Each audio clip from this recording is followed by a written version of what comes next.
Yo nací en una familia totalmente rota. Yo estaba rodeada de adultos que no sabían gestionar sus vidas, que los veía sufrir muchísimo. Te estoy hablando desde los 8 años, de muy pequeñita era. Me daba cuenta que el estilo de vida que llevaban les provocaba una serie de problemas donde ellos sufrían mucho. La complejidad de las personas la reducen a estos diagnósticos. Se olvidan una parte muy profunda, ¿no?, del individuo. No me mencionaron jamás el concepto, por ejemplo, de alma, de espíritu. Hay tanto por hacer, Gonzalo, que de verdad les animaría que se formen en... Sara, bienvenida al podcast En Busca de Reformar el Sistema de Salud. ¿Cómo estás? Hola Gonzalo, para mí es un placer estar aquí y solo con el nombre que tiene este podcast es un honor poder contribuir a esta gran necesidad que tenemos como sociedad. Así que un honor poder estar aquí y compartir contigo hoy. Qué lindo. Bueno, igualmente para mí también es un honor. Y como primera pregunta, ¿a qué te dedicas y por qué dirías que te dedicas a eso? Muy buena pregunta la segunda, sobre todo, porque creo que la mayoría nos dedicamos a cosas que a veces ni nos planteamos el para qué, ¿no? Así que muy buena pregunta y muy interesante, Gonzalo. Vale, yo, de estudios, de formación, soy psicóloga. Luego tengo diferentes másters de especialización dentro de este ámbito. Y desde hace muchos años, como unos 11 años, lidero Enric Corbera Institute. Soy la CEO de Enric Corbera Institute. Para quien no sepa, pues es una institución que la fundó Enric Corbera. Fundó el método de la bioneuroemoción, que es un método que lo que hace es desarrollar la autoconciencia de las personas con el objetivo de impactar en su salud emocional, ¿sí?, con todos los beneficios que esto conlleva. Entonces, aparte de liderar esta institución educativa a nivel empresarial desde hace todos estos años, también contribuyo y lidero toda la parte de investigación científica de qué aporte podemos hacer desde la bioneuroemoción en el ámbito de la psicología y de las ciencias de la salud. Aparte también me dedico a hacer masterclass dentro de la institución. Tenemos miles de alumnos al año. También tengo como una parte académica, una parte como de autor, pero resumiendo, me dedico a representar, a divulgar y a investigar todo lo relacionado con la bioneuroemoción. Este método que el propósito que tiene es descubrir la importancia que tiene la autoconciencia en nuestra vida, no solo en nuestra salud y bienestar, sino también en nuestra libertad y evolución, ¿no? Porque una cosa va ligada con la otra, ¿no? Entonces, ¿para qué, no? ¿Para qué me dedico a esto? Pues mira, imagino que me influenció muchísimo las dificultades que tuve desde muy pequeñita.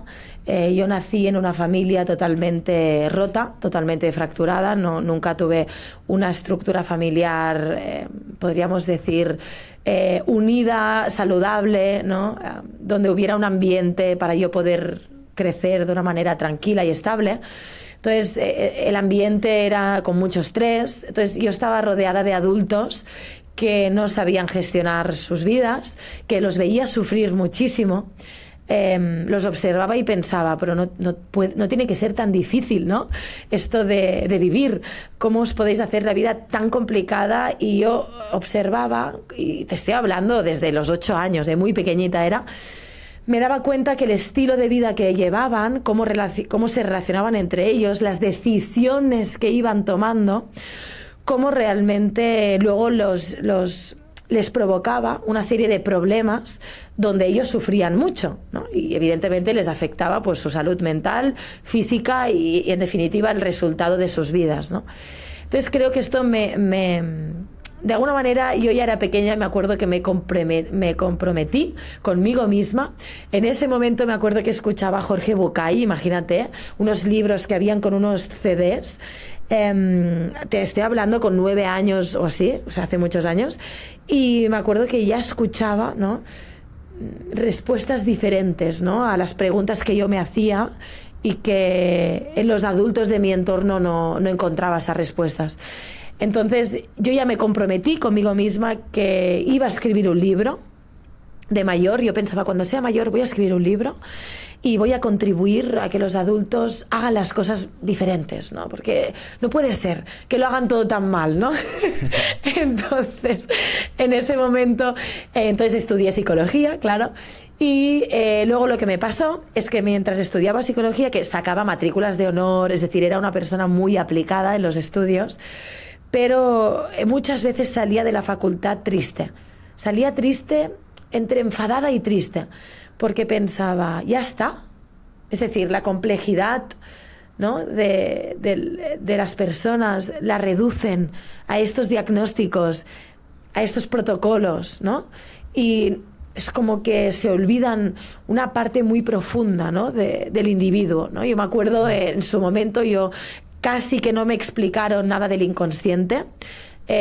No me mencionaron jamás el concepto, por ejemplo, de alma, de espíritu. Era como una psicología muy cognitivo-conductual en ese momento cuando yo estudié. No sé si ahora ha evolucionado, pero en Europa es como lo que el psicoanálisis se ve como si fuese una especie de pseudociencia sectaria, ¿no? Incluso a veces.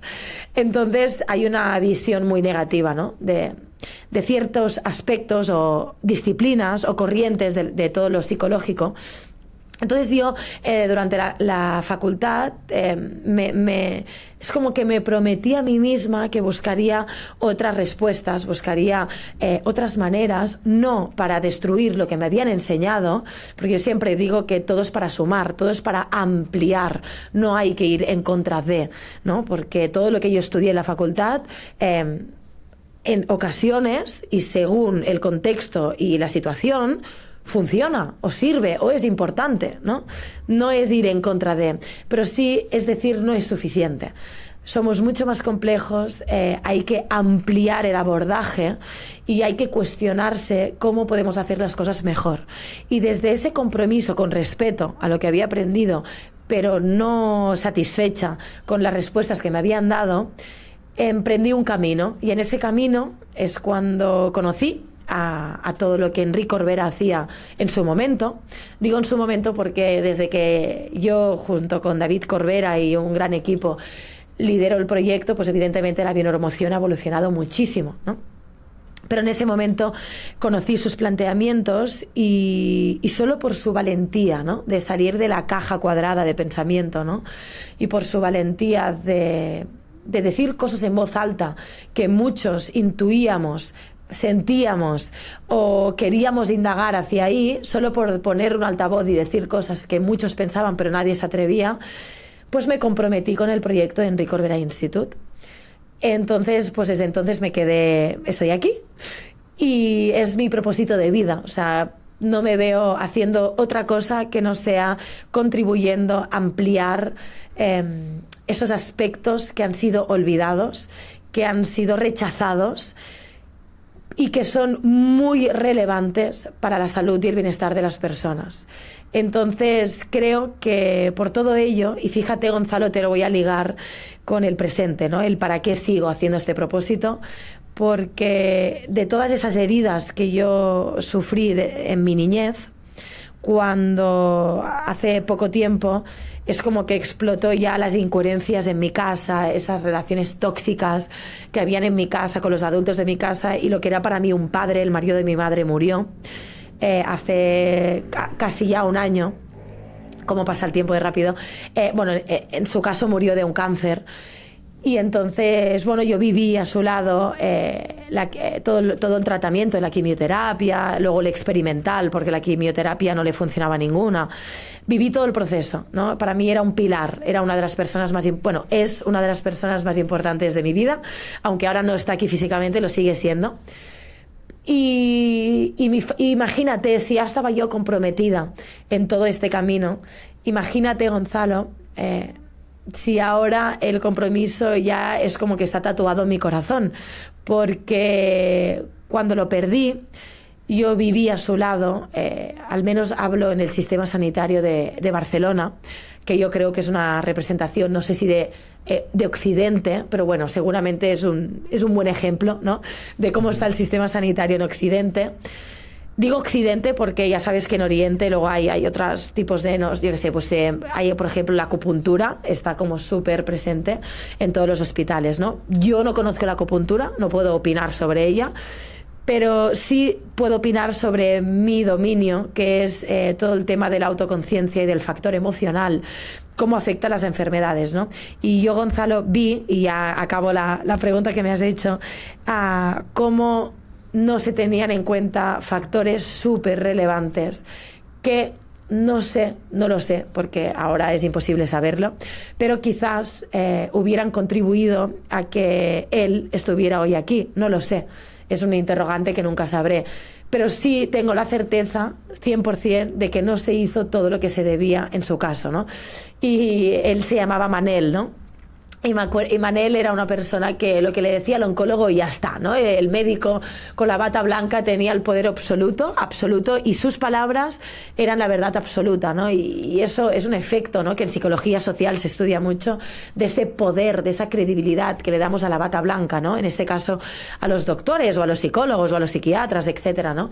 Ojo, no digo que no tengamos que tener un respeto profundo por estos profesionales, pero sí que es cierto que son humanos también y no lo saben todo. Y muchas veces hacen afirmaciones o pronósticos o incluso deciden prescribir, ¿no?, un tratamiento sin tener en cuenta muchas otras cosas que en ese tipo de enfermedad, ¿no?, en este caso pues el cáncer, sí sería de una gran utilidad tener en cuenta, ¿no? Como puede ser el factor emocional, como puede ser la dieta, bueno, etcétera. Ahora si quieres luego lo hablamos más. Entonces, simplemente, pues imagínate, ¿no? Perdí a una de las personas que más amo y tuve que aceptar que él no quiso atender ningún factor más que lo que le decía el médico, ¿no? Que es importante, evidentemente, la quimioterapia pues es súper importante. Él la hizo hasta el final de sus días. En su caso no funcionó. Otros casos y tanto que funciona, ¿no? Bueno, y siempre me quedé con ese compromiso conmigo misma que iba a luchar hasta que me muera para intentar ampliar el acompañamiento más humano, más integral, ¿no?, más multifactorial y en definitiva más completo que se le tiene que otorgar a una persona que está atravesando, en este caso, una enfermedad. Sí, creo que ahí tocaste uno de los temas más interesantes porque en este podcast vamos a hablar mucho bueno, te lo decía antes de grabar, a mí la bioneuromoción es de lo que más me cambió la vida. Gracias al factor emocional del síntoma pude revertir una enfermedad y ahí fue cuando decidí estudiar medicina porque me hubiese encantado que así como los médicos hicieron un gran trabajo y estuve varias veces internado, me salvaron la vida, pero si fuese por los médicos, estaría de por vida con esa enfermedad o con el sistema de salud, ¿no? Gracias a la bioneuromoción pude interpretar esos síntomas, fue un cambio de paradigma completo y por eso decidí estudiar medicina, para que, así como los médicos hicieron un gran trabajo, que venga alguien de bioneuromoción y me hable de este factor emocional del síntoma, ¿no? Pero date cuenta, Gonzalo, perdón, ahora te dejo muy rápido, pero date cuenta la importancia de lo que estás diciendo. Es que lo que estás diciendo es clave este enfoque, porque se ha hecho un gran error en el pasado, no por nuestra parte, pero por otras personas que hacen otro tipo de métodos o lo que sea, ¿vale? Que es como que luchan contra la medicina. Y este para mí es el gran error. O sea, gracias a la medicina ortodoxa, ¿sí?, con sus fallos y sus aciertos, cada segundo, ahora que estamos tú y yo hablando, están salvando miles de vidas. Cada segundo. O sea, es que solo podemos agradecer la medicina ortodoxa actual que hay. Pero luego no es suficiente. Porque sobre todo en enfermedades cronificadas o autoinmunes, ¿no? Por ejemplo, te pilla un ataque del corazón, a mí déjame de factor emocional ahora. Vamos al quirófano y sálvame, ¿no? O sea, esto está clarísimo. Pero luego, pregúntate, ¿para qué? qué tipo de hábitos emocionales, qué tipo de estrés emocional, qué tipo de vínculos significativos que se me están repitiendo y me están mermando, me están haciendo vivir en un estrés cronificado.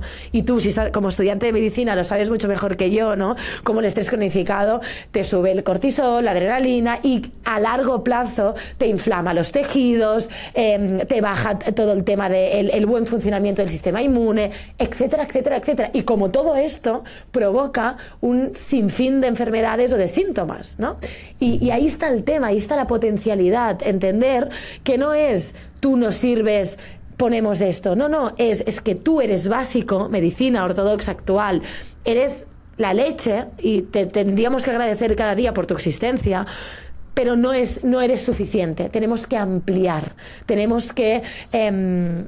creo que estamos en un punto evolutivo donde la literatura científica ya sabe muchas cosas, Gonzalo, porque la literatura científica sabe perfectamente, ¿no? Sabe perfectamente la relación y la importancia del factor emocional en, por ejemplo, ¿no? Cardiopatías, ¿no? Es que hay muchísima literatura científica, lo saben, pero luego te vas a la realidad, a la clínica, al sistema sanitario, a los hospitales, que al final, no nos engañemos, son empresas que tienen sus números, cada paciente es un número, los doctores tienen sus tiempos cortos, tienen sus protocolos, tienen sus maneras de funcionar, y es necesaria una revolución de base, Gonzalo. Y luego, no me quiero alargar porque te he cortado, perdona, pero luego no me quiero olvidar de explicarte justamente una experiencia que he tenido de que íbamos a investigar en un hospital y nos han dicho que no. Y te lo quiero explicar para que veas el reto que tenemos. Nos incluyo en el mismo equipo porque veo que tenemos un propósito súper similar. El reto que tenemos de hacer este cambio, y hay que remar muchísimo, hay mucho por hacer. Sí, bueno, ya nos vas a contar esa historia. Sí. Pero antes, para una persona que no sabe qué es el factor emocional del síntoma, ¿cómo se lo explicarías? De hecho, para mí es un superpoder entender esto porque es otro paradigma totalmente diferente, y a mí me hizo tener una visión, y ahora estudiando medicina incluso, totalmente diferente, ¿no? Claro. ¿Qué es el factor emocional del síntoma? Sí, mira, el factor emocional del síntoma, ¿vale? A ver, vamos a intentar hacer como un esquema fácil, ¿no? Cuando se presenta una enfermedad, a ver, es verdad que según el tipo de enfermedad, ¿vale? Según la tipología del cuadro clínico que encontremos.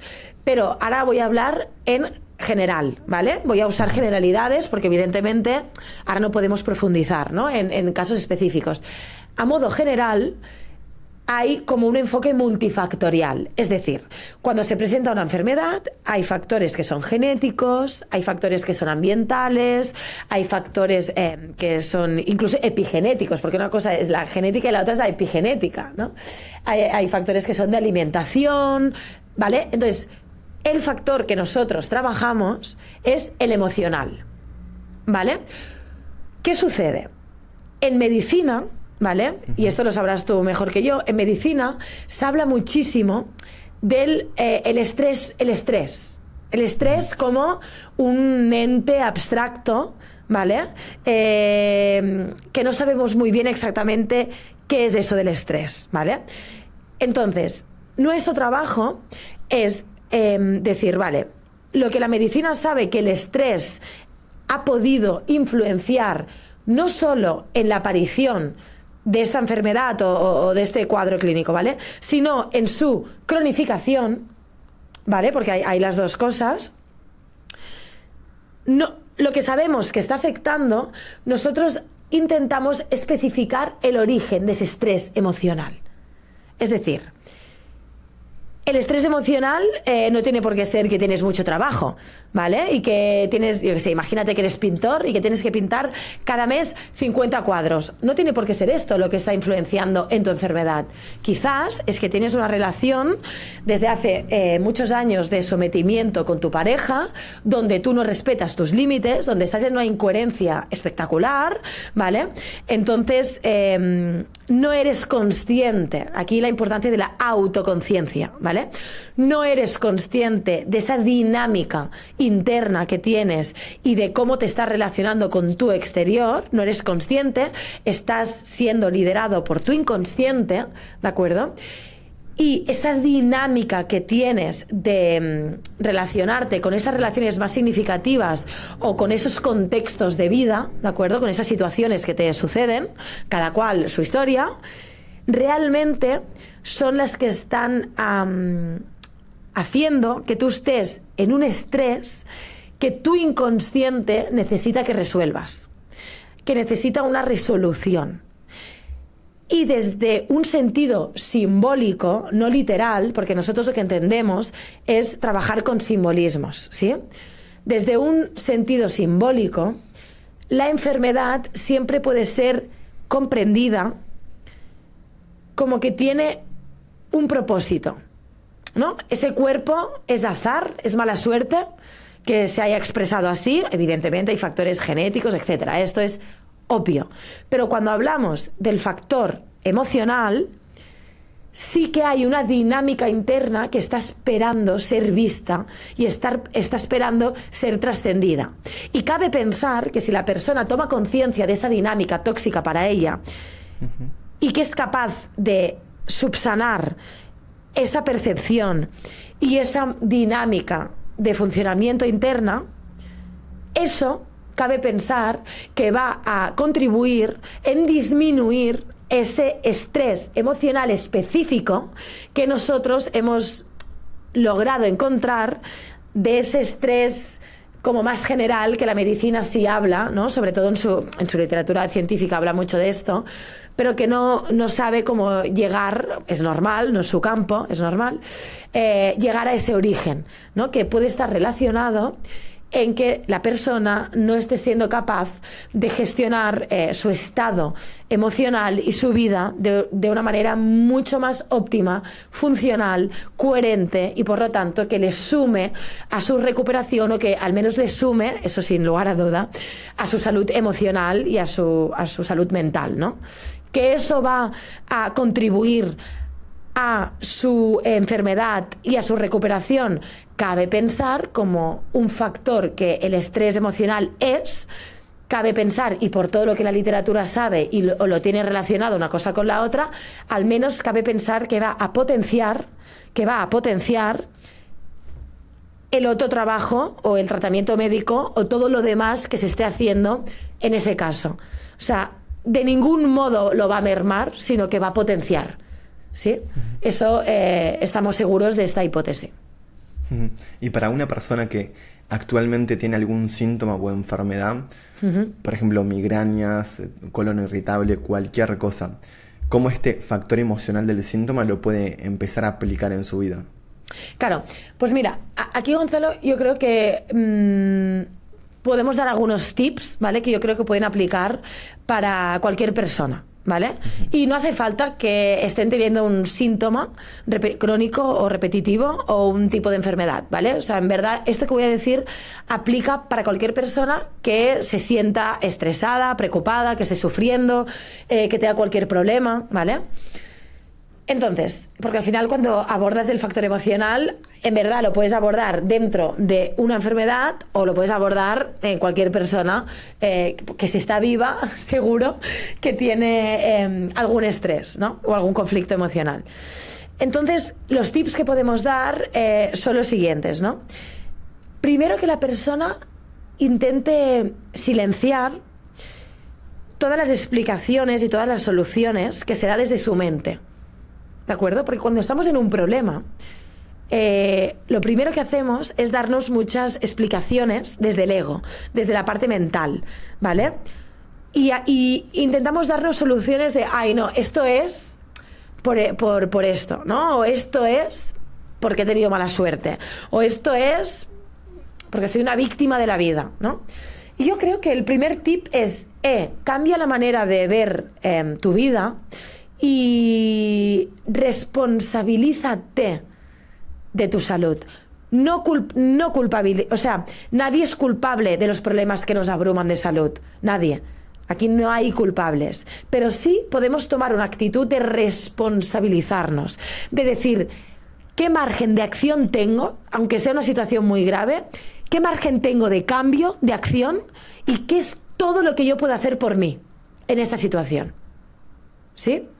Entonces, la primera premisa sería esta, ¿no? Empezar a cambiar esa percepción de la realidad que tenemos y decir, vale, yo realmente puedo responsabilizarme de mi bienestar y de mi salud, ¿vale? Entonces, una vez hemos asumido esto, decir, vale, ahora voy a observar, voy a intentar silenciar las respuestas rápidas que me doy desde el ego y mentalmente. Voy a intentar escuchar esto, ¿no? El corazón. Es decir, ¿qué siento? ¿Hay algo que realmente, alguna sensación, algún estado emocional que en mi día a día me abruma de manera constante? ¿Sí? Hay ese estado, ¿no? Angustia, tristeza, preocupación. ¿No? Vale. Pues intentar detectar como eso que es como que te viene, que te atropella, ¿no? Que te sobreviene, que tú no buscas sentirte así, pero te viene sin quererlo, te atropella. Vale. Pues ahí es cuando tienes que detectar, intentar observar en qué situaciones aparece. Normalmente nos da la sensación que aparece en situaciones como muy random, ¿no? Muy aleatorias, que no sabes por qué. Pero quizás hace 2 horas has pensado, wow, estas vacaciones no puedo hacer lo que quiera porque tengo que encargarme de mi mamá, porque, claro, como está viuda y está sola, eso es un ejemplo mío, propio. Como está sola, está viuda, claro, me tengo que hacer cargo de ella, pero claro, a mí lo que me gustaría es irme con mis hijos y mi marido a no sé dónde y no estar en ese otro contexto familiar, ¿no? Entonces quizás hace 2 horas he pensado esto, o me ha llamado ella y me ha dicho, ¿qué haces estas vacaciones? Y con su mensaje yo ya me siento responsable, me obligo a encargarme de ella, de que ella esté bien, de que no sé qué. Y al cabo de 2 horas me viene como una sensación de ahogo, ¿no? Como de asfixia, como de ansiedad, ¿no? Entonces, claro, yo porque evidentemente llevo muchos años con esto y he desarrollado esta autoobservación, ¿no? Pero esto que yo he desarrollado, todos tenemos la capacidad de autoobservarnos, ¿no? Entonces, el siguiente tip es, cuando tú ya has detectado qué te preocupa, qué te va abrumando, esos estados emocionales que te abruman, intenta mirar a tu alrededor y la respuesta siempre está en las relaciones más significativas. ¿Sí? Es decir, no me sirve que me digas, ay, es que cuando voy a comprar al pan, es que el señor que vende el pan siempre es antipático conmigo y es culpa de esto que pasa. No. Tienes que centrarte en tu mamá, tu papá, tu hermano, tu marido, tu mujer, tu novia, tu novio, tus hijos, tu suegra, tu suegro. Es decir, esas relaciones que más peso tienen en tu vida. Tu mejor amigo, ¿no? Yo qué sé. ¿Vale? O compañero de piso, pero que convives cada día con él. Es decir, gente que realmente tiene una influencia en tu día a día importante. ¿Sí? Entonces, la pregunta es, ¿en qué estoy siendo incoherente?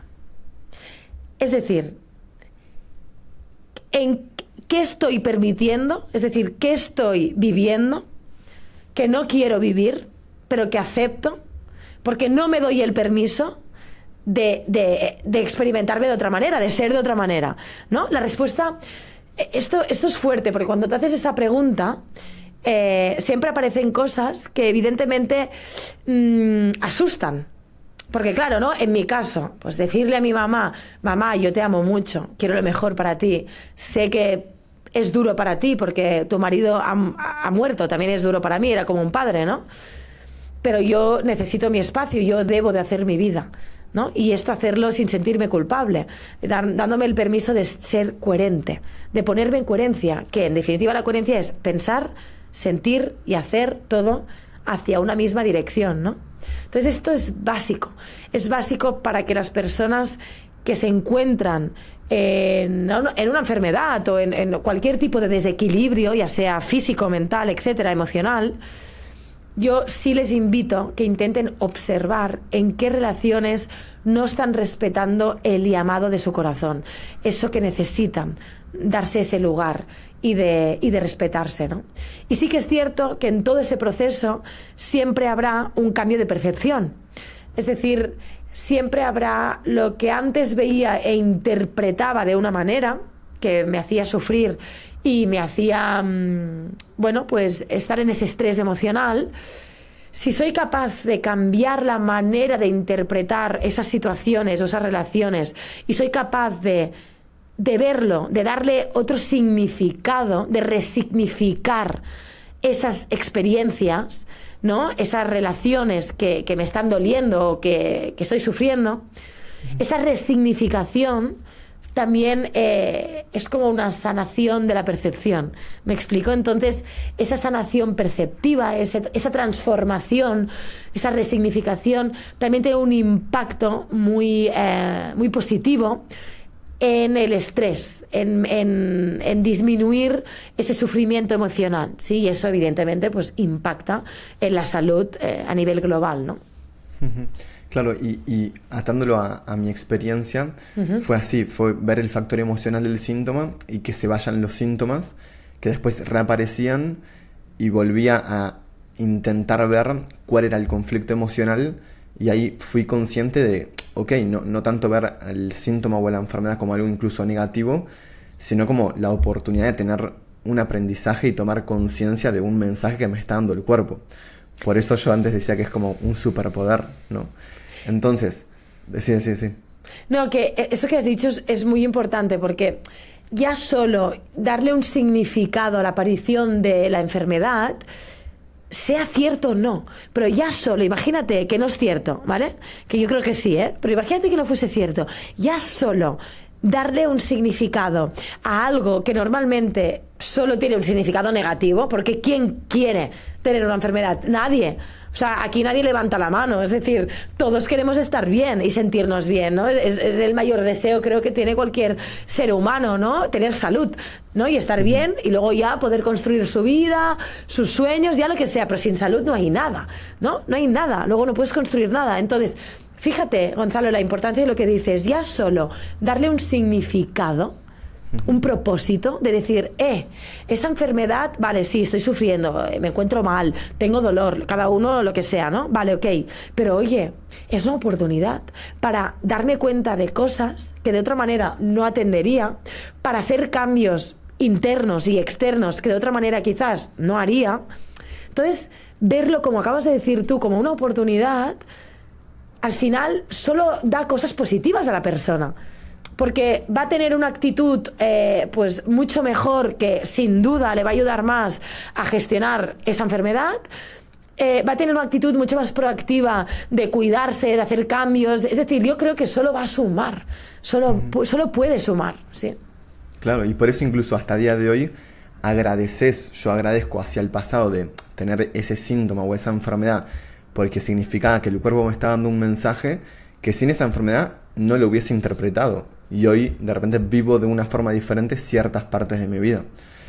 Pero, claro, entonces, a partir de eso, bueno, yo ya no tuve más síntomas de esa enfermedad que era colitis ulcerosa, pero yo decía, bueno, ahora está en cómo hacer para anticiparse, entre comillas, o prevenir que aparezca un síntoma o una enfermedad, cómo mejorar esta inteligencia emocional para que después, obviamente, de repente tengo un síntoma y lo interpreto y es un mensaje del cuerpo, pero cómo puedo desarrollar esta inteligencia emocional o esta coherencia que la mencionabas para prevenir esta enfermedad y, por lo tanto, incluso tener más coherencia hoy en día. Este punto es muy importante, Gonzalo, porque en psicología, bueno, creo que medicina también, pero en psicología desde hace ya muchos años estamentos oficiales están pidiendo, por favor, ¿vale? Como era la Organización Mundial de la Salud, ya antes de 2020, de la pandemia, imagínate, ya hacían llamamientos a los países que invirtiesen presupuestos, ¿vale? Porque al final lo que se investiga, olvídate, lo que se investiga es lo que se pone dinero, ¿vale? Entonces, claro, la gran mayoría de investigaciones en salud mental van destinadas a, bueno, pues una vez hay una psicopatología, un diagnóstico, ya un desequilibrio ya muy elevado a nivel mental, bueno, pues todo lo que es farmacología, ¿vale? ¿Qué farmacología vamos a ofrecer? No estoy diciendo que no sea importante investigar esto, no estoy diciendo esto, estoy diciendo que no es suficiente, ¿no? Y la Organización Mundial de la Salud ya hizo varios llamamientos pidiendo que por favor se invirtiese más presupuestos en prevenir, en promocionar la salud mental, en no esperar a llegar a esos desequilibrios o a esas enfermedades, en este caso mentales, ¿no? Que esto yo creo que se podría aplicar a la medicina también, ¿no? Entonces, claro, ¿qué sucede? Sucede que hay muy poca investigación sobre realmente cómo podemos promocionar o prevenir. Sí que hay, pero muy poca. Es insuficiente. Entonces, claro, nosotros a nivel privado, con la bioneuromoción, sí hemos hecho investigación empírica con resultados súper positivos fíjate, de cómo alumnos que pasan por nuestros cursos de formación.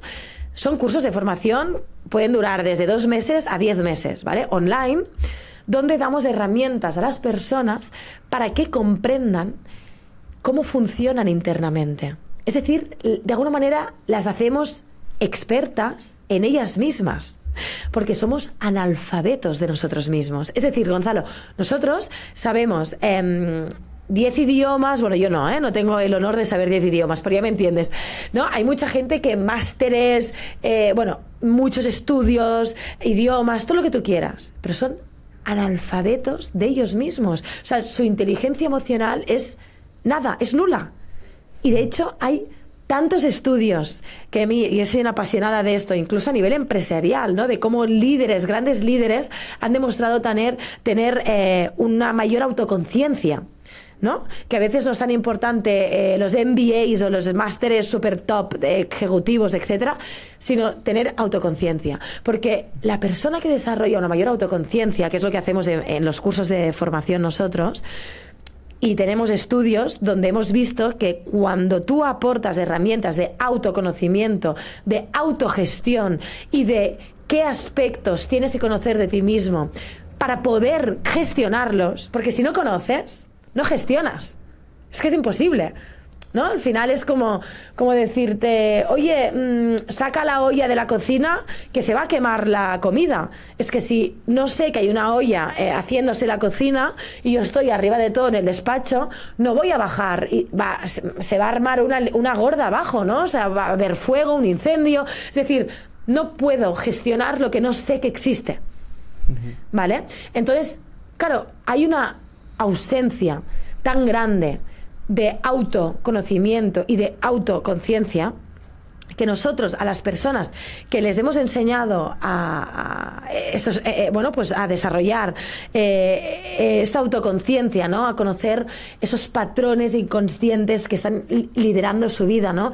Esas dinámicas internas que tienen, que hacen que se relacionen siempre desde un tipo de personalidad, desde un tipo de dinámica, ¿no? Con esas relaciones significativas que les están llevando a vivir las experiencias de una manera que les están perjudicando, ¿no? Y toda esa información que tú has heredado, esa herencia emocional que tú has heredado de tus familiares, de tu familia, de tus ancestros, es muy importante que la persona entienda qué piloto automático está liderando su vida, qué información automática está liderando su vida, alguna aprendida por ella, otra heredada, ¿no?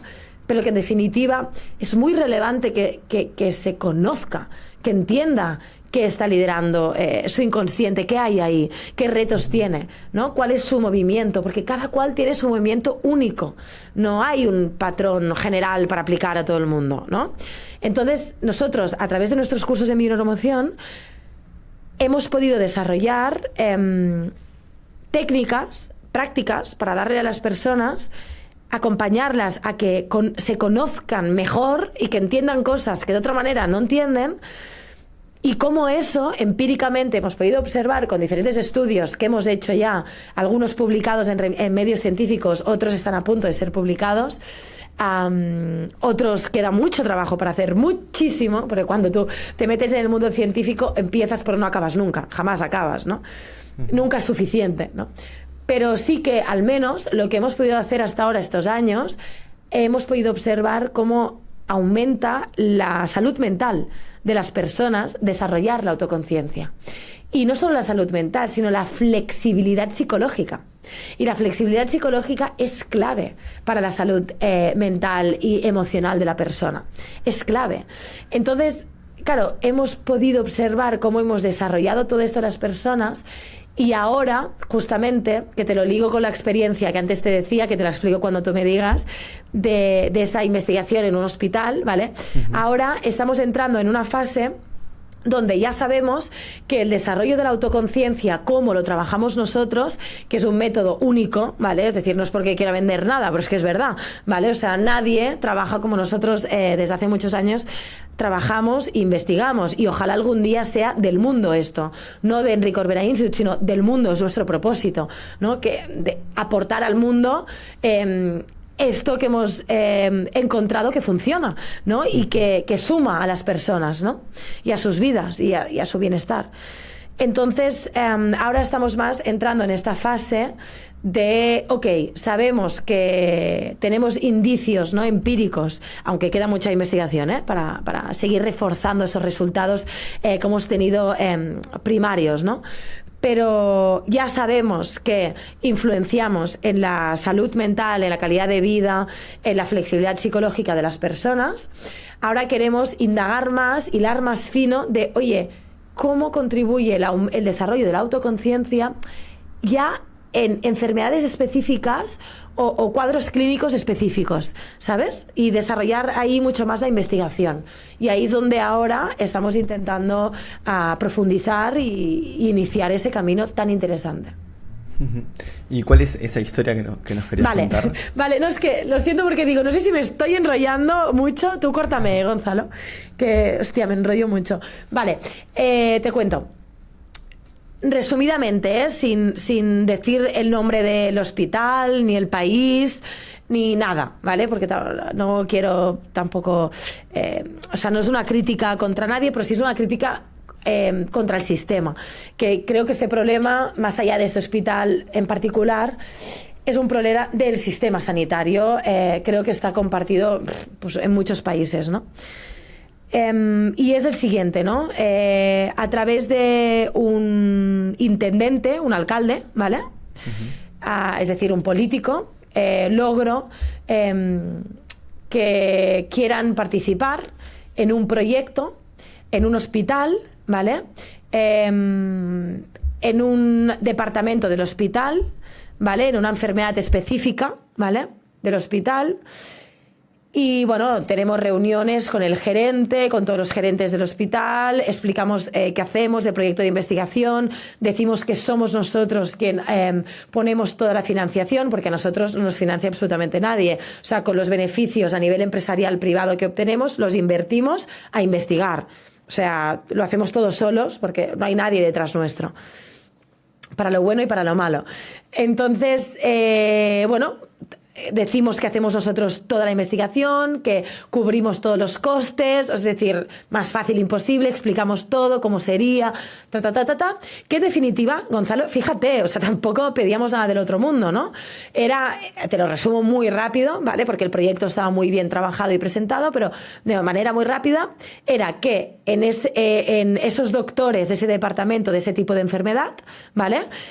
Aparte de aplicar los tratamientos que ellos aplican de manera normal, ¿vale? En su día a día, esos pacientes se nos pasaban a nosotros a nivel online y les hacíamos un acompañamiento online desde la bioneuromoción. Y luego hacíamos mediciones del grupo experimental versus el grupo control de si se observaba que el grupo experimental, en este caso, que aparte de hacer lo que hacían todos los pacientes, se le sumaba este tema de aplicar bioneuromoción, es decir, de trabajar la autoconciencia, es decir, de trabajar el factor emocional, si se veía algún cambio significativo o no.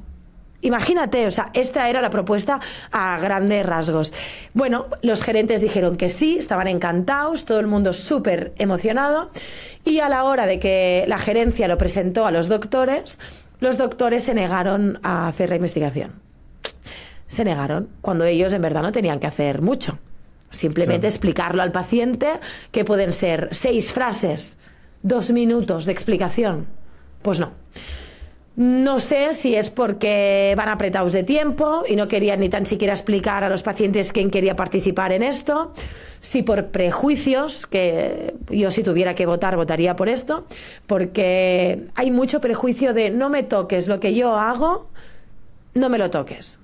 Y se equivocan, yo no vengo a tocar nada, yo tengo un gran respeto por tu labor y por tu trabajo, ¿no?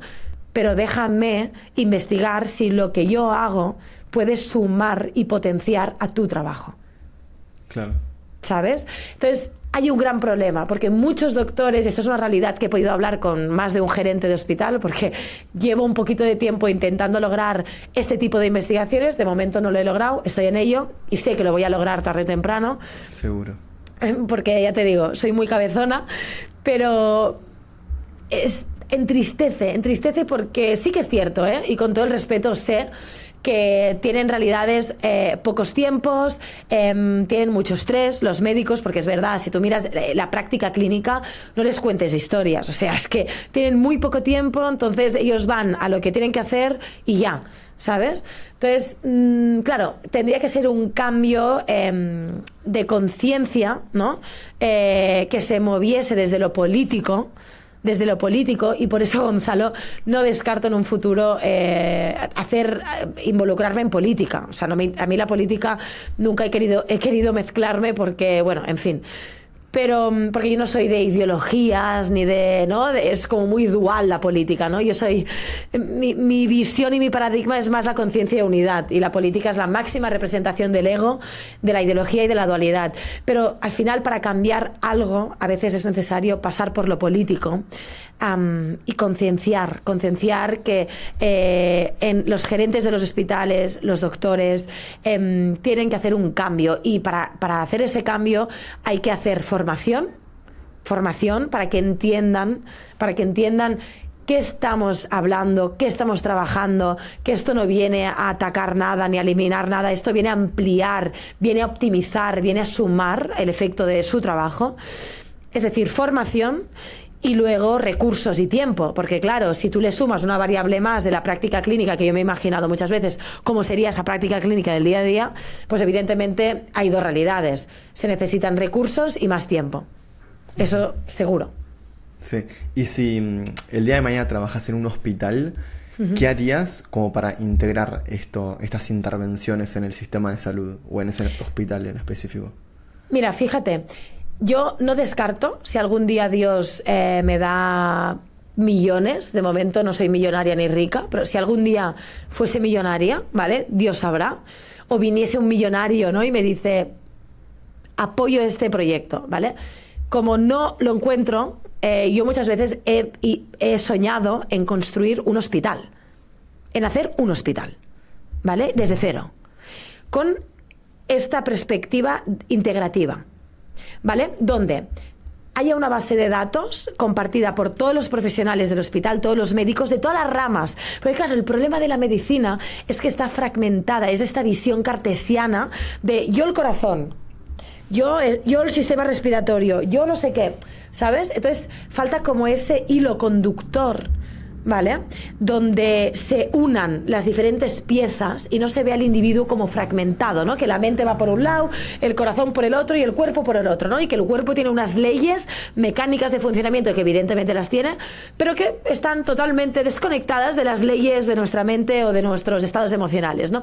Hace falta hacer como esa interconexión. Entonces crearía desde el principio como un sistema informático, y ahora con la inteligencia emocional, con la inteligencia artificial, imagínate, creo que sería más fácil de lo que podemos imaginar, hacer como una base de datos de que cuando tú te encuentras con un síntoma, ¿vale?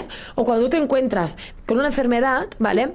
El doctor que está llevando eso, ya le salgan todos los factores que la literatura científica ya sabe, porque ya lo saben, y lo que no, vamos a investigarlo, porque ese es el problema. Se saben muchas cosas, pero muchas cosas no se saben. Entonces hay que invertir más dinero en ese tipo de investigación, que yo es lo que intento hacer, pero claro, yo soy una hormiguita enana en el mundo, ¿sabes? O sea, mi rapidez en investigar es así, ¿sabes? Bueno, entonces el tema es que cuando hay una enfermedad o un síntoma, ya es como que se muestre todos los factores que tiene que tener en cuenta esa persona y que se lo derive ya a cada profesional que lo pueda ayudar.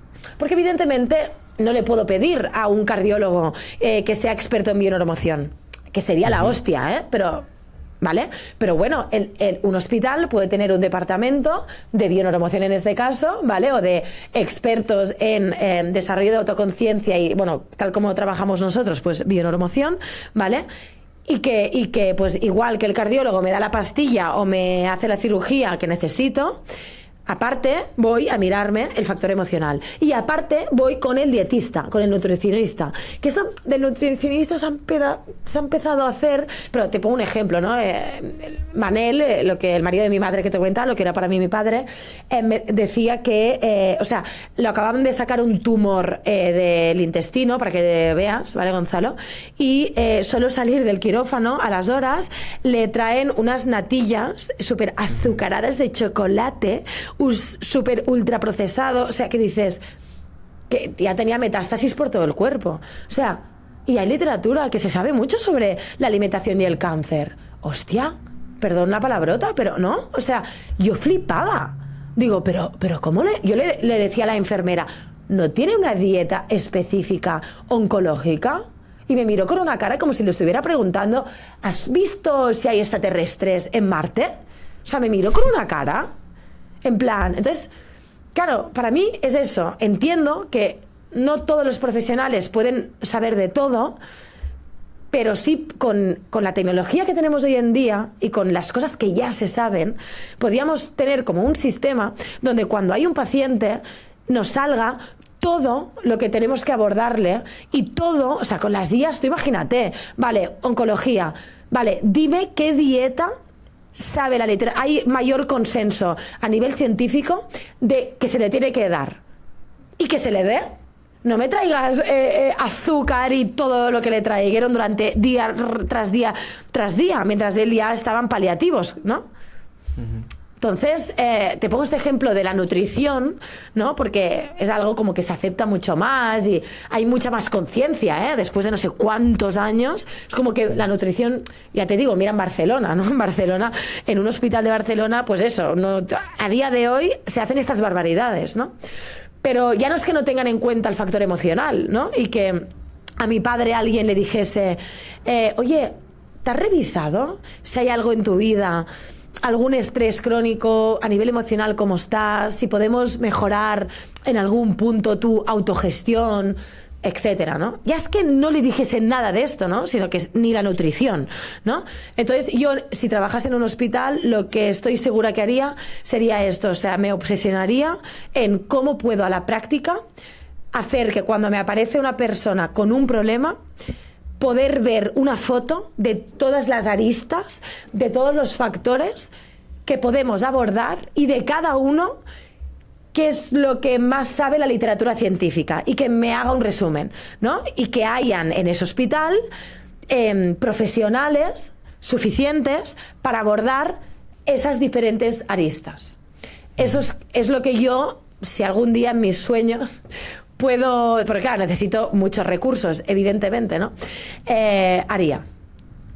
Y me encanta porque incluso yo, con esta visión de reformar el sistema de salud, al principio era esto de que me pasó con la bioneuromoción, ¿no?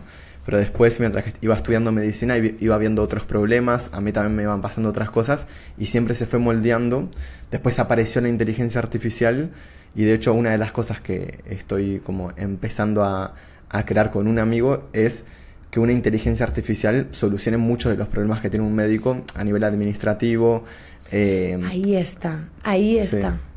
Sí, por favor, hazlo. Ojalá algún millonario escuche este podcast y venga para invertir en tu proyecto que me estás diciendo y para el hospital, por favor. O sea, ¿hay algún millonario por aquí que no sabe qué hacer con sus millones? Tenemos proyectos muy interesantes. Sí, pero es inevitable de que esto se va a integrar. Primero porque la inteligencia artificial ya se va a integrar en el sistema de salud, ¿no? Totalmente. Esperemos que también se integre con toda la otra parte integral, ya sea de nutrición, el factor emocional del síntoma, etcétera. Pero va a ser inevitable, estoy seguro, porque es lo que necesita el sistema de salud. Totalmente, totalmente. Y sobre todo, yo creo que también, ya te digo, es algo que tiene que pasar por lo político, porque transformar todo el sistema actual es eso, es como mover un monstruo, ¿vale? Es muy difícil. Entonces creo que se necesitan como que se encuentren varias fuerzas, ¿no? Que la misma conciencia de la sociedad, de los pacientes, que de alguna manera empiecen a entender que necesitan cuidar y ser acompañados de una manera más humana.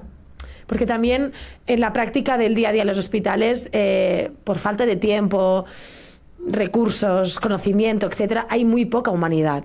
Las enfermeras y enfermeros creo que son ángeles, puros ángeles, ¿vale? Porque dan con lo que pueden, pobres, que van sobresaturados, pero ofrecen esa parte humana que tan necesaria es cuando tú estás ahí jugándote tu vida. ¿Sabes? Aportan una humanidad, un calor, un acompañamiento, que ahí también se pueden dar muchas herramientas a los enfermeros, ¿no? Yo siempre he soñado formar a enfermería en bioneuromoción. O sea, imagínate, ¿no? Cuando interaccionan con sus pacientes, con 2 o 3 preguntas, cómo puedes contribuir a que la persona empiece a cuestionarse si hay cosas que realmente puede cambiar en su vida, que realmente solo ella puede cambiarlas, nadie puede hacer el camino por ella, ¿no? Entonces, hay tanto por hacer, Gonzalo, que de verdad tú y yo, off the record, tenemos que seguir hablando para ver cómo podemos sumar fuerzas en todo esto. Seguro que sí. Y para una persona que en este podcast como que siente que se le encendió tipo una chispa o como que descubrió algo nuevo y le parece esto súper interesante, ¿qué siguientes pasos le recomendás que dé o qué puede hacer para seguir aprendiendo de esto o implementándolo en su vida? Claro, yo lo primero que le diría, claro, yo le puedo decir lo que hacemos nosotros, que sé que aporta mucho a las personas. No me atrevo a recomendar otras cosas. No, ya te digo, no es un tema de vender ni de promocionar nada, pero claro, al final nos dedicamos a esto nosotros y bueno, pues métodos como la bioneuromoción no solo acompañan puntualmente a una persona con una sesión, ¿no?, individual de 2 horas, ¿no?, a ver cosas que necesita ver para poder tener la oportunidad de hacer esos cambios internos o de esas dinámicas, ¿no?, que pueden estar contribuyendo en ese estrés emocional, sino también invito a que la gente se forme, ¿no?, que se forme. Claro, en este caso en bioneuromoción, o si encuentran pues otras opciones, ya te digo, yo llevo muchos años investigando otras opciones y si bien yo siempre digo, con todo el respeto, por ejemplo, ¿no?, gente que me dice, meditar me ha cambiado la vida. Bueno, ok, o sea, si tú crees y tú sientes que la meditación te funciona, adelante. No seré yo quien lo cuestione, ¿sabes? Claro, evidentemente yo soy experta en lo que yo hago. Considero que para realmente tener cambios significativos en tu vida es muy importante desarrollar la autoconciencia. Y claro, métodos como el que hacemos nosotros, pues creo que formarte en ellos te da unas herramientas en la mochila que de otra manera es como ir, no sé, en el medio de la selva y ir sin nada, o ir con una mochila, con una brújula, con agua, con antimosquitos, no sé, ¿sabes? No quiere decir que no atravieses dificultades, problemas, pero vas a tener unas herramientas que de otro modo no las tienes. Y evidentemente tu travesía, tu aventura por la selva, pues va a ser mejor que si no tienes esas herramientas, ¿no?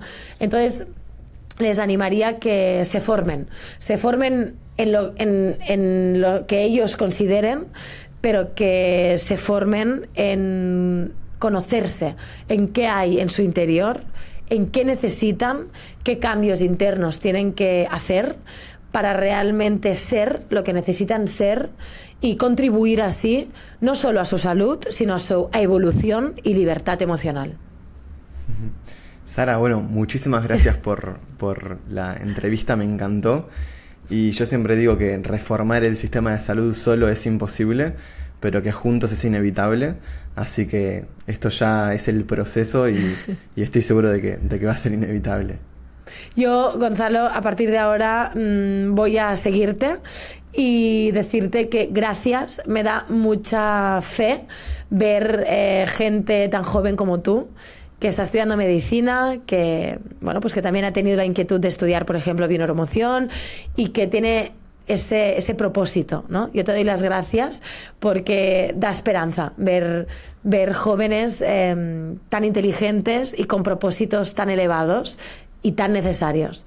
Así que gracias, Gonzalo, por invitarme a tu casa y nada, al servicio por si hay que hacer más encuentros, ¿vale? Seguro que sí. Muchas gracias. Gracias, Gonzalo. Cuídate.